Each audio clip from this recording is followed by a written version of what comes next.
मैं हितेश राजपुरोहित the universal classes से। हम लोग 12th का सेकंड चैप्टर विलियन के बारे में पढ़ रहे हैं। सॉल्यूशन के अंदर सॉल्यूशन को क्या, इस चैप्टर के अंदर सॉल्यूशन के अंदर हम क्या क्या पढ़ेंगे उसके 3 पार्ट मैंने आपको बताए थे। गैस का द्रव के अंदर, द्रव का द्रव के अंदर और ठोस का द्रव के अंदर। कल हम लोगों ने गैस का द्रव के अंदर विलेयता को प्रभावित करने वाले कारक और प्रभावित करने वाले कारक के अंदर हम लोगों ने हेनरी का नियम भी सीखा था। कौन कौन से प्रभावित करने वाले कारक? गैस की प्रकृति, विलायक की प्रकृति, ताप का प्रभाव और दाब का प्रभाव। दाब का प्रभाव किस पर निर्भर करेगा? हेनरी के नियम के अनुसार होगा। ध्यान रखना, किसी गैस को किसी भी द्रव के अंदर मिलाता हो किसी दाब के द्वारा, तो वहां उसके द्रव के आयतन पे कोई प्रभाव नहीं पड़ेगा। ये हेनरी का नियम जो वैकल्पिक कथन था, जो मैंने आपको कल बता दिया।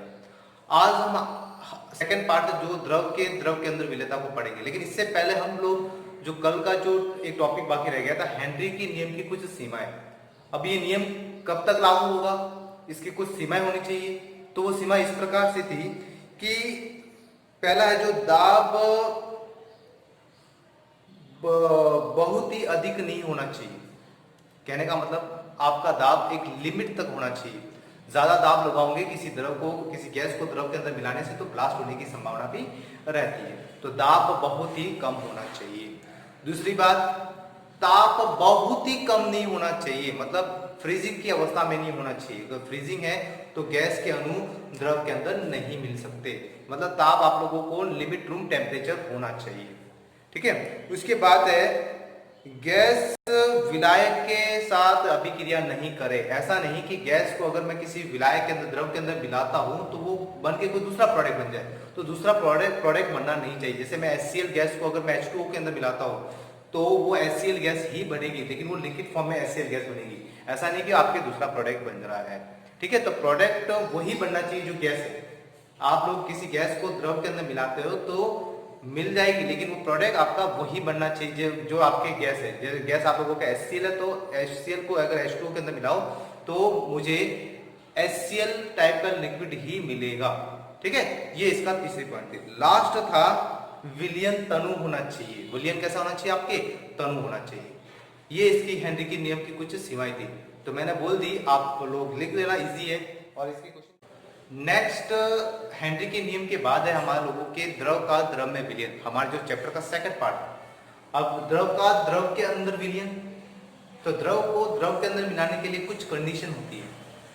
तो उसके लिए हम लोग देखते हैं कि दो द्रवों को आपस में मिलाते हो तो द्रव्य विलयन के द्वारा उसमें कोई ना कोई वाष्प दाब डाला जाता है। मतलब वाष्प के द्वारा एक दाब डाला जाता है। वाष्प दाब क्या होता है, चलो देखते हैं। निश्चित तापक्रम पर, मतलब आपको तापक्रम क्या रखना है? निश्चित रखना है। निश्चित तापक्रम पर साम्य अवस्था के दौरान वाष्प के द्वारा द्रव की सतह पर जो दाब डाला जाता है उसे द्रव्य विलयनों का वाष्प दाब कहते हैं। चलो मैं एक आपको बता देता हूं। जैसे मैं एक द्रव लेता हूं, द्रव को मैं अगर वाष्पन करता हूं, क्या करता हूं? वाष्पन करता हूं तो क्या बनता है? आप लोगों की गैस बनता है। ठीक है। और जैसे गैस का वापस में क्या करता हूं? इकट्ठा करता हूं तो ये क्या बन जाता है? आप लोगों के संघनन। क्या बोलते हैं इसको? संघनन बोलते हैं।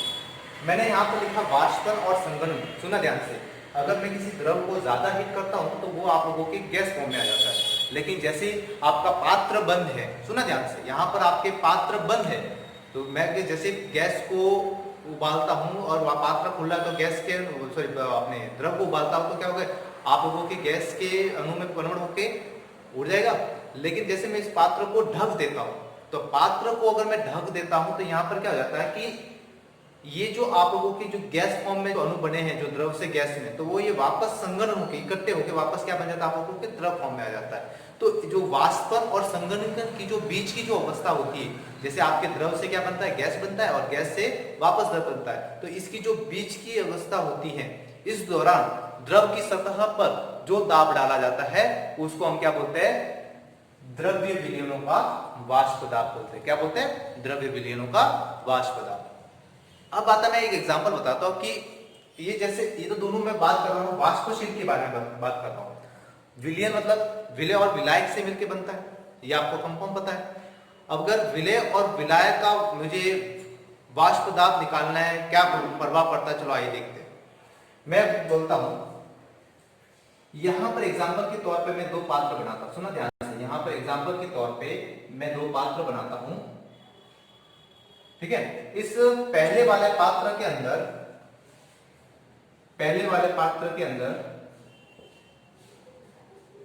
मैं एक विलायक लेता हूं, विलायक, जिसको मैं किससे डिनोट करता, ए से, जो एक शुद्ध फॉर्म में, कौन सी अवस्था में, जो एक शुद्ध अवस्था में है। तो शुद्ध अवस्था में है तो मैं इसको क्या करता, एक पात्र के द्वारा ऊपर से क्या करता हूं, जाल दर के द्वारा ढक देता हूं। जैसे ढक्कन कैसे ढकते ऊपर से, जैसे इस ढक्कन से मैंने इसको ऊपर क्या करके ढक दिया। तो ढकने के दौरान क्या होगा कि जैसे इसका मैं ताप देता हूं तो ये क्या बनेगा, वाष्प बनेगा। ये शुद्ध है तो शुद्ध होने के कारण इसकी वाष्प दर क्या होगी, दर ज्यादा होगी, क्योंकि ये शुद्ध है। शुद्ध होने के कारण इसकी वाष्पन दर क्या होगी, सबसे ज्यादा होगी शुद्ध अवस्था में, ठीक है। अब जैसे दूसरा पात्र लेता हूं, उस दूसरे पात्र के अंदर में क्या करता हूं, एक आप लोगों के विलायक मिलाता हूं, जिसको विलायक बोलते हैं, विलायक। एक जो आप लोगों के क्या है, वाष्पशील है, क्या है, वाष्पशील है, द्रव अवस्था में, ठीक है, जो आप लोगों के वाष्पशील है, ठीक है। और इसके अंदर में ऊपर से इसको भी ये अपने बेल जाल से ढक देता हूं, ठीक है। ढक देने के बाद इसके अंदर मैं ऊपर से आप लोगों के विलय पदार्थ मिला देता हूं, जो आप लोगों के अवाष्पशील है, क्या है, अवाष्पशील है, जो आप लोगों के अवाष्पशील है, जो आप लोगों के अवाष्पशील है, जिसको हम किससे डिनोट करते हैं, बी से, ठीक है। तो इसकी जो वाष्पन की दर है, इसकी जो वाष्पन की दर है वो क्या हो जाएगी, कम हो जाएगी। तो वाष्पन की दर मतलब मान लो इतनी कम हो रही है, ठीक है, यहाँ पर इसमें वाष्पन की दर कम हो रही है, ठीक है। तो इसको समझने के लिए मैं एक आपको एग्जांपल बताता हूं कि ये पृष्ठीय, मतलब मान लो कि अगर मैं इसको पृष्ठीय गुण के हिसाब से देखूं, यहां पर विलायक का जो पृष्ठ एकदम खुला, तो इस कारण से ये जल्दी से वेपर बन रहा, मतलब जल्दी से वाष्पन दर बढ़ेगी। लेकिन इसके जो पृष्ठ पे क्या होता है, विलय के अणु क्या करते हैं, उसके स्थान को ढक देते हैं, तो जो विलायक की जो वाष्प दर क्या हो जाएगी, कम हो जाएगी। इसका जो वाष्प दर है, मान लो आपको शुद्ध विलायक का मान लो P0, क्या मान लो, P0, और इसका जो वाष्प मान लो आप लोगों के P, इसका जो वाष्प दर क्या है, P है, और इसका क्या है, P0 है। तो इसके वाष्प दर में कमी होगी, इसके वाष्प दर में कमी होगी। इसी कमी को हम क्या बोलते हैं, वाष्प दाब में अवनमन। वाष्प दाब में जो कमी कितनी होगी, वाष्प दाब में अवनमन, कमी कितनी होगी, तो वो कमी निकालने के लिए एक सूत्र बनता है आप लोगों के P0। विलायक का तो वाष्प दाब अधिक होगा और विलयन का वाष्प दर माइनस कर दो, तो आपको पता चल जाएगा कि हमारे वाष्प दर में कितनी कमी होगी, जिसको बोलते हैं वाष्प दाब में अवनमन। और ये कभी भी आपको एग्जाम के अंदर पूछा जाता है, इंपॉर्टेंट है लेना। वाष्प दाब में अवनमन क्या सूत्र क्या है, P0 माइनस P। मैं बोला वाष्प दाब में अवनमन, यहाँ पर वाष्प दाब में कमी हो रही है। यहाँ पर विलायक के शुद्ध विलायक का एकदम स्वतंत्र होते हैं अणु, और यहाँ पर जैसे इसको मैं हीट करता हूँ द्रव अवस्था में, तो यहाँ पर इसकी वाष्प दर क्या हो जाती है, बढ़ जाती है। तो यहाँ पर इसको मान लो P0 इसकी वाष्प दर, और यहाँ पर विलायक तो है आप लोगों के वाष्पशील, और विलय क्या है आप लोगों के अवाष्पशील, जिसकी वाष्प दर क्या है, बहुत ही कम है। जैसे इन दोनों को मिलाता हूं तो यहाँ पर इस विलयन की, ये विलयन बन जाएगा, ये आपके इसके अंदर क्या बन जाएगा, विलयन। तो विलयन की जो वाष्प दर आपकी क्या जाती है, कम हो जाती है। तो वाष्प दाब क्या हो जाता है, आपको वाष्प दाब क्या हो जाता है, कम हो जाता है। और बस वाष्प दाब कम होने का कारण क्या है, क्योंकि ये विलय विलायक की पृष्ठ पर क्या करता है, उसकी जगह को घेर लेता है, और विलायक की पृष्ठ को घेरने से क्या होगा, विलायक की वाष्प दर क्या हो जाएगी, वाष्प दाब क्या हो जाएगा, कम हो जाएगा। तो यहाँ पर विलयन का वाष्प दाब क्या हो जाएगा, कम हो जाएगा, यहाँ पर विलायक का वाष्प दाब क्या होता है, अधिक होता है। तो इसी कमी को निकालने के लिए वाष्प दाब में अवनमन का सूत्र है P0 माइनस P। चलो नेक्स्ट आगे है द्रव का द्रव के अंदर विलेयता। कुछ और नियम भी है। अब द्रव का द्रव के अंदर विलेयता के अंदर कुछ नियम और है, जैसे राउले का नियम। चलो आइए देखते हैं राउले का नियम।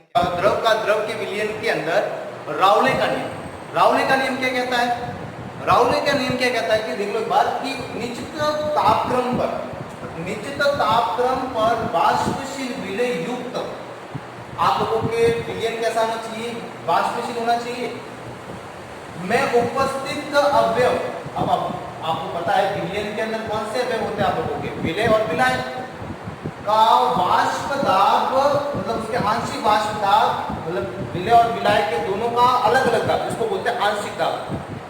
आंशिक दाब उन अवयवों के मोल भिन्न के समानुपाती होता है। क्या होता है? मोल भिन्न के समानुपाती। कैसे? एग्जांपल देखिए, मैं आपको बता देता। जैसे मैं यहाँ पर एक विलय लेता हूँ, विलायक लेता हूँ, और दूसरा क्या लेता हूँ? आप लोगों के विलय, और इन दोनों से मिलकर क्या बनता है? आप लोगों के विलयन। तो विलयन के अंदर दो अवयव कौन से? विलय और विलायक है।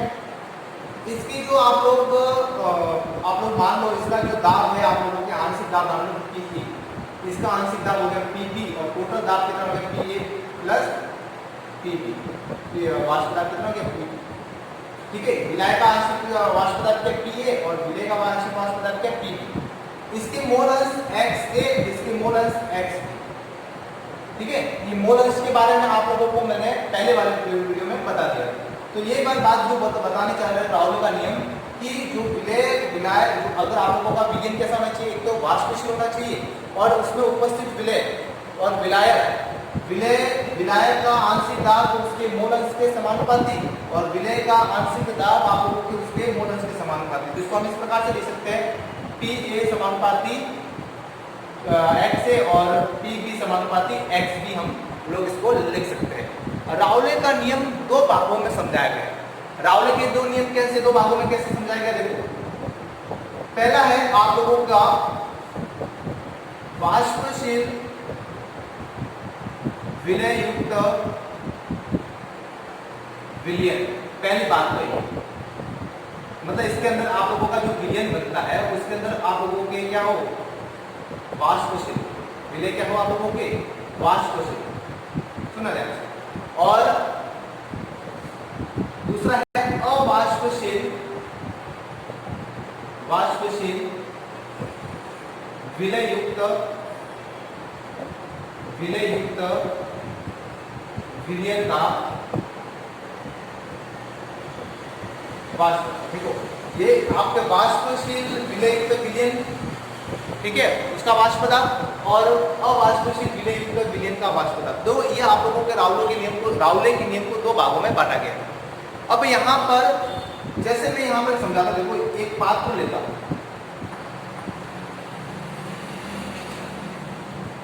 इस पात्र के अंदर विलायक A है, और ये तो आपके विलायक हो जाएगा, और इसके अंदर, इस पात्र के अंदर आप लोगों के B क्या है? आप लोगों की विलय है। विलायक हमेशा वाष्पशील ही होगा, ठीक है। और यहाँ पर मैं बोला वाष्पशील विलय, तो यहाँ पर आप लोगों के वाष्पशील युक्त, मतलब आप लोग कोई भी ले सकते हो, अल्कोहल वगैरह जो वाष्पशील युक्त है द्रव, उसको क्या कहा जाता है? आप लोगों के इसके अंदर डाला जाता है पात्र के अंदर, जिससे आप लोगों की क्या बन जाता है? विलयन बन जाता है। इसका आंशिक दाब आप लोगों के XB हो जाएगा, और इसका आंशिक दाब क्या रहेगा? आप लोगों के सॉरी आंशिक मूल अंश क्या रहेगा? XB, और इसका मूल अंश क्या मान लिया? XA। इसका आंशिक दाब मान लो PB, और इसका आंशिक दाब मान लो PB। अब राउले के नियम के अनुसार मैंने इसके अंदर मैंने बोला वाष्पशील विलय युक्त विलयन, इसके अंदर आप लोगों का विलायक भी क्या है? वाष्पशील है, जल्दी होने वाला है, और विलय भी क्या आप लोगों के वाष्पशील है। तो राउले का नियम इस पर कैसे लागू होता है, चलो आइए देखते हैं। ठीक है, राउले के नियम के अंदर मैंने आपको बताया था कि एक तो वाष्पशील विलय युक्त विलयन, और दूसरा है अवाष्पशील विलय युक्त विलयन। अवाष्पशील के अंदर आप लोगों का विलय क्या होगा? जो कम खुलने वाला, मतलब ना के बराबर, ठीक है। तो यहाँ पर आप लोगों का इसका जो विलय का जो वाष्प P बराबर क्या, PB बराबर क्या हो जाएगा? 0 हो जाएगा, ठीक है। लेकिन यहाँ पर PB बराबर 0 नहीं हो सकता, क्योंकि यहाँ पर विलय और विलायक दोनों क्या है? वाष्पशील है। तो चलो आइए देखते हैं राउले के नियम के अनुसार, राउले के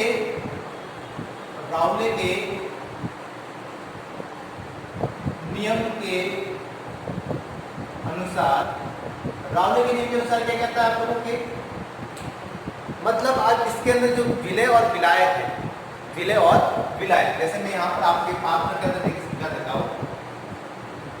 इसमें आप लोगों के ये विलायक है, जो क्या है? वाष्पशील। इसका जो आंशिक दाब है पी ए मान लो और इसका मूल अंश क्या मान लो एक्स। इसके अंदर अपने आपने विलय मिला दिया, वो भी कैसा है वाष्पशील, इसका वाष्पशील, ठीक है। तो यहाँ पर इसका मूल अंश पीबी और इसका आंशिक दाब मान लो आप लोग, सॉरी आंशिक दाब मान लो पीबी और इसका मूल अंश मान लो एक्स बी, इसके अंदर बोला हुआ है। तो राउले के नियम के अनुसार क्या कहता है, पी ए समानुपाती एक्स ए, यही राउले का नियम कह रहा है। इसका जो आंशिक दाब है, विलायक का आंशिक दाब हो उसके मूल अंश के क्या होगा समानुपाती, फिर पीबी समानुपाती क्या हो जाएगा एक्स बी। ये समीकरण एक होगी और समीकरण दो होगी। विलयन का वाष्प दाब क्या होता है, विलयन का वाष्प दाब क्या होगा आपको पता होना चाहिए। टोटल वाष्प दाब क्या होगा पी, विलयन का वाष्प दाब P equal to P A plus P B, ये विलयन का वाष्प दाब होगा। अब मैं इस दोनों वैल्यू को मैं यहाँ पर देखो, यहाँ पर समानुपाती स्थिरांक है, तो समानुपाती स्थिरांक को हटाने के लिए कुछ एक काम करवा देखो। यहाँ पर आप लोगों को समानुपाती स्थिरांक है, तो यहाँ इस इक्वेशन को पी ए समानुपाती स्थिरांक तो बराबर आ जाएगा और पी नॉट ए एक्स ए, क्योंकि ये आप लोगों के शुद्ध हो गया। यहाँ पर विलय और विलायक दोनों शुद्ध है, क्योंकि ये दोनों वाष्प होने वाले हैं, ठीक है। अशुद्ध कहाँ होगा, जहाँ पर विलय क्या होगा अवाष्पशील होगा, तो यहाँ पर पी नॉट ए लिखा जाएगा, ठीक है। ये समान ये स्थिरांक हो जाएगा। इसको कैसे लिखा जाएगा पी बी बराबर P naught P X B, क्योंकि यहाँ पर विलय और विलायक दोनों क्या है वाष्पशील है। इस कारण से यहाँ पर पी नॉट पी ए और पी नॉट ई लिखा जाएगा। इन दोनों वैल्यू को मैं यहाँ पर पुट करता हूँ, तो क्या बनता है P equal to P not A X A plus P not B X B, ये इक्वेशन है, ठीक है। वी नो दैट, हम लोग जानते हैं कि यहाँ पर मोल अंशों का योग कितना होता है, एक होता है। वी नो दैट, हम जानते हैं, वी नो दैट यहाँ पर मोल अंश x A plus X B क्या हो जाता है आप लोगों के एक होता है। हम जानते हैं यहाँ पर मुझे एक्स ए की वैल्यू चाहिए, तो X A is equal to 1 minus X B. देखो मैंने यहाँ पर एक्स बी को ट्रांसफर क्यों किया, क्योंकि मैं यहाँ पर क्या टॉपिक है हमारा वाष्पशील विलय, तो मैं यहाँ पर विलय के मूल अंश को गायब नहीं कर सकता, विलायक के मूल अंश गायब कर सकता। तो देखो मैं यहाँ पर अगर विलय के एक्स ए को ट्रांसफर करूँ तो यहाँ पर विलय के मूल अंश क्या हो जाएंगे, गायब हो जाएंगे। तो मुझे यहाँ पर विलय के मूल अंश चाहिए, तो भी मैं तो ही मैंने किसको विलय यहाँ पर ट्रांसफर किया, एक्स बी को ट्रांसफर किया, ठीक है। इस वैल्यू को इक्वेशन 4 दे दो और इसको इक्वेशन 5 दे दो। इक्वेशन 5 की वैल्यू मैं पुट इन, इक्वेशन 5 की वैल्यू किसके अंदर पुट होता 4 के अंदर, ठीक है। यहाँ पर इक्वेशन 5 की वैल्यू पुट इन इक्वेशन 4, मैं इक्वेशन का वैल्यू का पुट करता है, यहाँ पर क्या बनता है P equal to P not A bracket के अंदर है एक्स की जगह पुट कर दिया plus P not B X B, ये बन गया P। फिर यहाँ पर देखो मल्टीप्लाई कर दो, P equal to P not A minus P not A X B plus P not B X B, ये बना, ठीक है। मैं क्या करता हूँ कि पी नॉट ए को पीछे भेज देता हूँ, इसको पी नॉट बी को आगे भेज देता हूँ, ठीक है, ताकि मेरे इक्वेशन मिल जाए। देखो P not B X B minus P not A X B minus P not plus P not A, इन दोनों के अंदर कॉमन ले लो, क्या बनेगा P equal to P not B minus P not A plus ये यहाँ पर आपके माइनस में पी नॉट ए माइनस फिर यहाँ पर एक्स बी कॉमन आ गया और प्लस पी नॉट ए। अब इस इक्वेशन को देखो कि आप लोगों के ये इक्वेशन है, आप लोगों के जो इक्वेशन आप लोगों के वाष्पशील विलय के जो राउले ने दिए थे, ये इक्वेशन दी थी। इस इक्वेशन के अंदर देखते हो कि ये आप लोगों के ढाल की समीकरण बनती है। देखो यहाँ पर वाई वगैरह मैथ्स के स्टूडेंट उनको पता होगा, लेकिन इनको नहीं पता, तो यहाँ पे ढाल की समीकरण वाई और ये आप लोगों के एम और ये एक्स और ये प्लस सी, ठीक है। तो यहाँ पर ढाल की समीकरण आपको जानते हो कि ढाल की समीकरण आप लोगों के इस प्रकार से बनती है। यहाँ पर आप लोगों के एक्स एक्स पे क्या है मूल अंश, सॉरी एक्स एक्स पे आप लोगों के मूल है मूल अंश आ जाएगा और y एक्स पे क्या है वाष्प दाब, ठीक है। और ये वाला जो भाग है वो आप लोगों के पी नॉट ए होगा, ठीक है। तो इसको हम सी से स्टूडेंट करते हैं, ये इसका आप लोगों के मैथ्स के स्टूडेंट उनको पता होगा, लेकिन जो बायो के स्टूडेंट उनको नहीं पता है, ठीक है। तो ये बहुत ईजी है। इसका जो ग्राफ बनेगा, जो वाष्पशील विलय युक्त विलयन के लिए जो राउले का जो ग्राफ बनेगा वो इस प्रकार से बनेगा। चलो देखते हैं क्या ग्राफ बनता है। इस प्रकार से आपके एग्जाम के अंदर इसका ग्राफ बनता है। वैल्यू मोलस कितने माने 1, इसके कितने माने 0, xb के मूल अंश मानो 0 और xa के मूल अंश xb के मूल अंश का मान लो 1, ठीक है। तो यहाँ पर इसका जो ग्राफ बनेगा, मैंने बोला ग्राफ आपके इस प्रकार से बनेगा, तो चलो मैंने यहाँ पर ये आप लोगों को इस प्रकार से ग्राफ बनेगा। ये आपके क्या रहेगा पी नॉट ए और ये क्या रहेगा आप लोगों के पी नॉट ए और ये क्या रहेगा आप लोगों के पी नॉट बी। अब इसको डॉटेड मिला दो, ये तो पता है ना आप लोगों को क्या बना है पी ए प्लस बी। ये तो यहाँ से स्टार्ट किया ना P A plus B, P A plus B आ गया ना, विलयन का वाष्प दाब लिखा ना, तो यहाँ से स्टार्ट किया। तो यहाँ पर क्या बनेगा आप लोगों को P A plus P B, और ये क्या बनेगा आप लोगों को पी नॉट की बात दी हुई है, तो P A is equal to क्या है पी नॉट ए एक्स। ये किसका वाष्प दाब है आप लोगों के विलायक। यहाँ पर ये पी नॉट का है, तो क्या जाएगा P B is equal to P not B X B, ठीक है। तो इस प्रकार से आप लोग राउले के नियम के तहत इसका एक ग्राफ बना सकते हैं। यहाँ पर आप लोगों के मूल अंश आएगा, तो आपको पता है ये मूल अंश आएगा, और यहाँ पर आप लोगों के वाष्प दाब आएगा। बहुत ही इजी ट्रिक है, आप लोग इसको आज इजीली आप याद कर सकते हो, ठीक है। कहीं रट्टा मारने की जरूरत आपको नहीं है। नेक्स्ट है आप लोगों के वाष्पशील विलय युक्त विलयन। इसके अंदर आप लोगों का क्या होगा, आप लोगों के विलयन विलय क्या होगा, आप लोगों के अवाष्पशील होगा। चलो देखते हैं इसके लिए राउले का नियम क्या कहता है हमारे।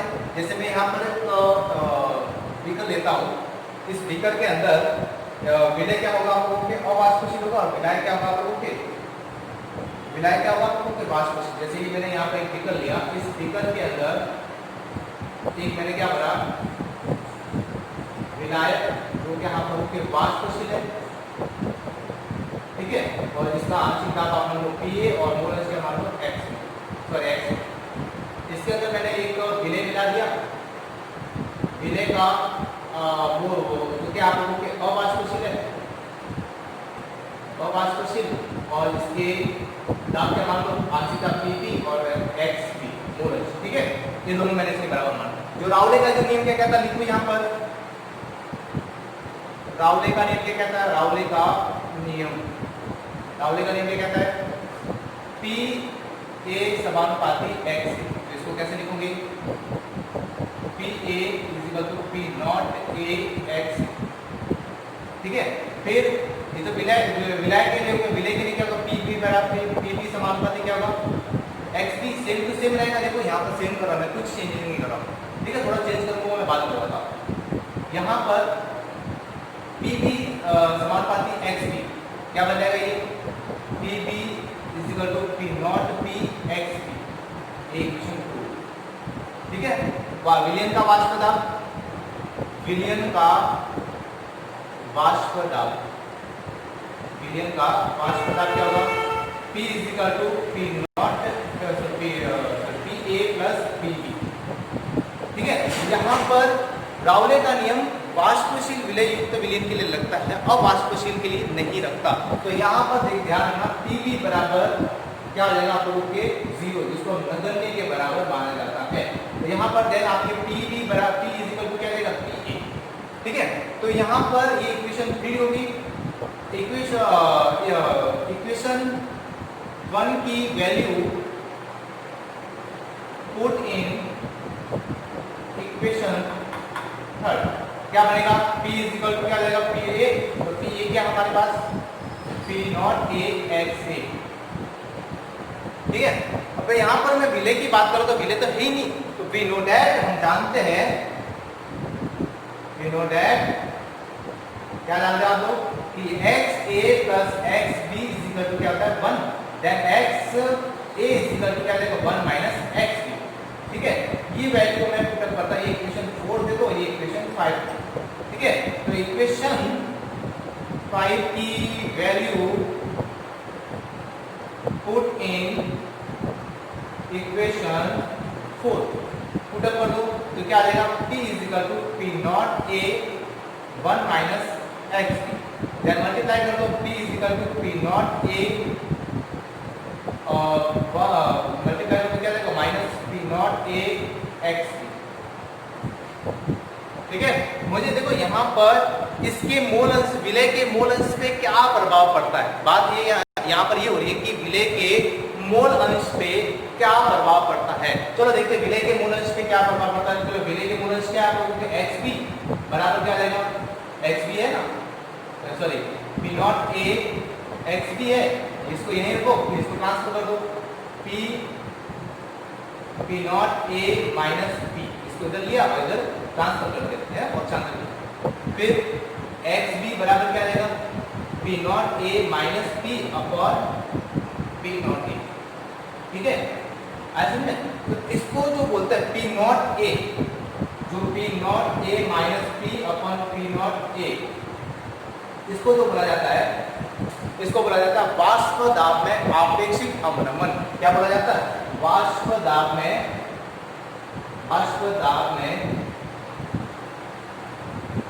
आपेक्षिक अवनमन।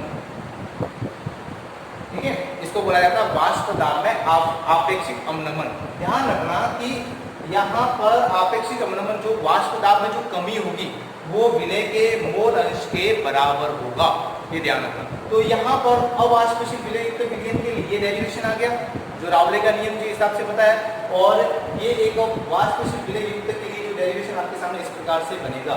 इसका कोई ग्राफ आपके सिलेबस बुक के अंदर नहीं है, तो इसका ग्राफ मैं नहीं बता रहा हूँ। ठीक है, इसके बाद जो आगे जो है आदर्श और अनादर्श विलयन, आदर्श विलयन और अनादर्श विलयन क्या होता है, चलो आइए देखते हैं। चलो इसके बाद नेक्स्ट है आप लोगों के रावले के नियम के अंदर एक विलयशील वाष्प विलयन के लिए अवाष्पशील विलय युक्त विलयन के बारे में हम लोगों ने पढ़ लिया। इसके बाद नेक्स्ट है हमारे लोगों के लिए आदर्श विलयन और अनादर्श विलयन किसे कहते हैं।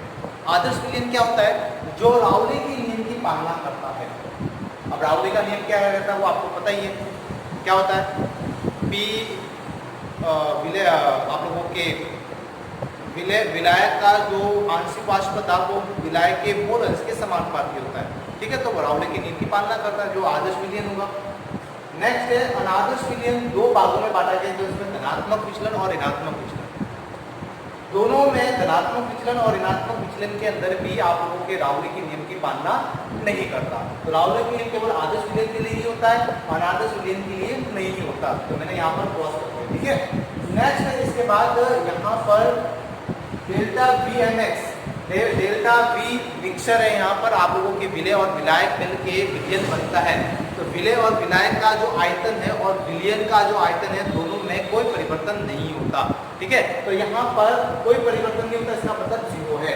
ठीक है, अगर मैं विलायक और विलय का आयतन और विलयन का आयतन अगर धनात्मक आ जाए, अंतर धनात्मक आ जाए तो वो धनात्मक विचलन होगा, अगर ऋणात्मक आ जाए तो वो धनात्मक इसका आयतन हो जाएगा। ठीक है, मिक्सिंग का। फिर इसके बाद आता है डेल्टा एच, ये आप लोगों के एंथैल्पी है।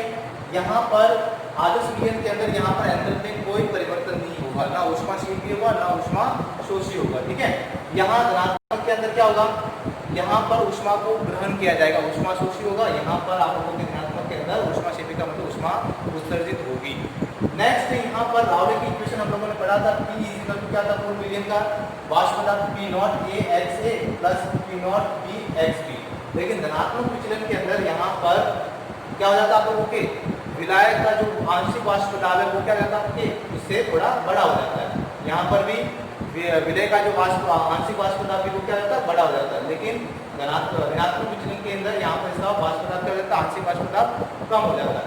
एग्जाम्पल के लिए बेंजीन और टॉर्बिन, ये आप लोगों के हाइड्रोकार्बन का पार्ट है। फिर हेक्सीन और हेप्टेन, ये दोनों आप लोगों के एल्कीन के पार्ट हैं। और C6H5Cl और C6H HCl Br, ये आप लोगों के एरिड हैलाइड। तो देखो यहाँ पर ये आप लोगों के आदर्श विलयन बनेगा। किस प्रकार का विलयन बनेगा? आदर्श विलयन।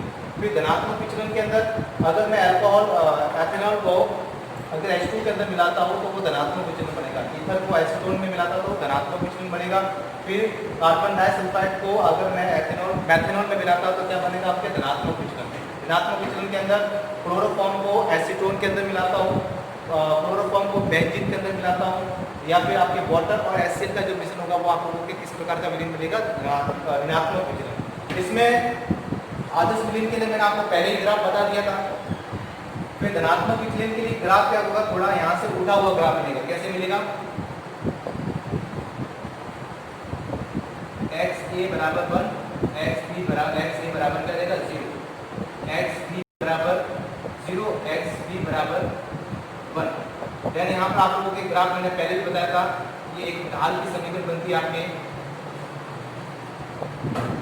P0A और यहाँ पर क्या रहेगा? P0B। मैंने आपको पहले ही बताया था, यहाँ पर इस वाले बिंदु से मिला दो और इस वाले को इस वाले से मिला दो। तो यहाँ पर ये मैंने आपको बताया था कि ये आप लोगों के विलय का आंशिक दाब के बराबर होगा और ये विलय का आंशिक दाब के बराबर। तो यहाँ पर ये इक्वेशन के हिसाब से क्या होगा? ये थोड़ा आपके उठा हुआ भाग मिलेगा इस प्रकार से। ठीक है, यहाँ पर इसका आंशिक दाब क्या होगा? ज्यादा होगा। ठीक है, इस प्रकार से उठा हुआ भाग मिलेगा। ठीक है, और इसके अंदर ऋणात्मक विचलन के अंदर आप लोगों के इसी प्रकार का ग्राफ मिलेगा। X1 XA = 0, XB = 0 और XB = 1। ये आप लोगों की मोल अंश। ठीक है, इसमें same to same P0A P0B। यहाँ पर ग्राफ आप लोगों के